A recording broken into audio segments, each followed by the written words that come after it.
বিসমিল্লাহির রহমানির রহিম। আসসালামু আলাইকুম everyone. Welcome to Jewel homeopathy channel. আজ আপনাদের মাঝে নতুন একটি ভিডিও নিয়ে আলোচনা করব। ভিডিওটি হলো অনিদ্রা দূর করার উপায়। দেখেন এভরিওয়ান, এটি একটি গুরুত্বপূর্ণ একটি ভিডিও। আমাদের হিউম্যান বডিতে অনিদ্রা একটি জটিল একটি রোগ। এই রোগ সময় মতো চিকিৎসা না করলে আমাদের মাঝে বিভিন্ন রোগে আমাদের মাঝে ইফেক্ট করতে পারে। সো এভরিওয়ান, এই রোগটি হওয়ার বিভিন্ন কারণ হলো, এর মাঝে কিছু উল্লেখযোগ্য কারণ হলো, আমরা যদি রাতে বা দিনে অত্যধিক পরিমাণে চা, কফি কিংবা অত্যাধিক ভোজন খাবার জাতীয় পর্যাপ্ত পরিমাণে খাই, এর ফলে অনেক সময় আমাদের মাঝে এই অনিদ্রা ভাবটা চলে আসতে পারে।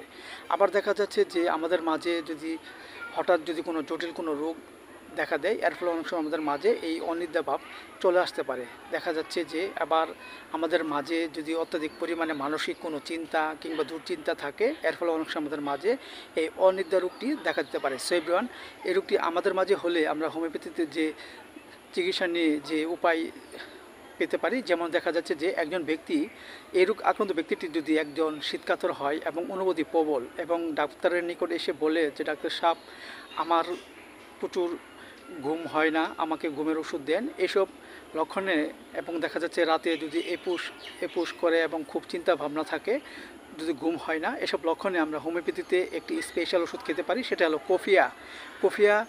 আমরা 30 আমরা 2 ফোঁটা করে সকাল বিকাল 2বার সেবন করতে পারি। আবার দেখা যাচ্ছে যে একজন ব্যক্তি যদি রাত্রেবেলা অত্যাধিক পরিমাণে প্রবল চিন্তা ভাবনা করে এবং এর ফলে যদি ঘুম না আসে এবং ঘুমাতে খুব কষ্ট হয়, এসব লক্ষণে আমরা হোমিওপ্যাথিতে আরেকটি ওষুধ খেতে পারি। সেটা হলো রাউলফিয়া মাদার।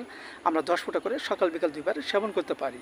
এবং পাশাপাশি আমরা একটি হোমিওপ্যাথি বায়োকেমিক বড়ি খেতে পারি। সেটা হলো ক্যালিফস 6S।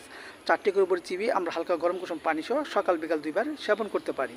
এতে করে আমাদের মাঝে যে অনিদ্রা যে ভাব, সেটা আস্তে আস্তে দূর হয়ে যাবে এবং আমাদের মাঝে যে ঘুম, সেটা সঠিকভাবে আমাদের মাঝে ফিরে আসবে এবং আমাদের মাঝে সুস্থবোধতা ফিরে আসবে। সো এভরিওয়ান, ভিডিওটি কেমন হয়েছে যদি ভালো লাগে অবশ্যই আপনারা কমেন্টস করে জানাতে পারেন এবং লাইক দিবেন এবং আমার এই ভিডিওটি সবাই শেয়ার করে দিবেন। সবাই ভালো থাকেন। Thank you so much.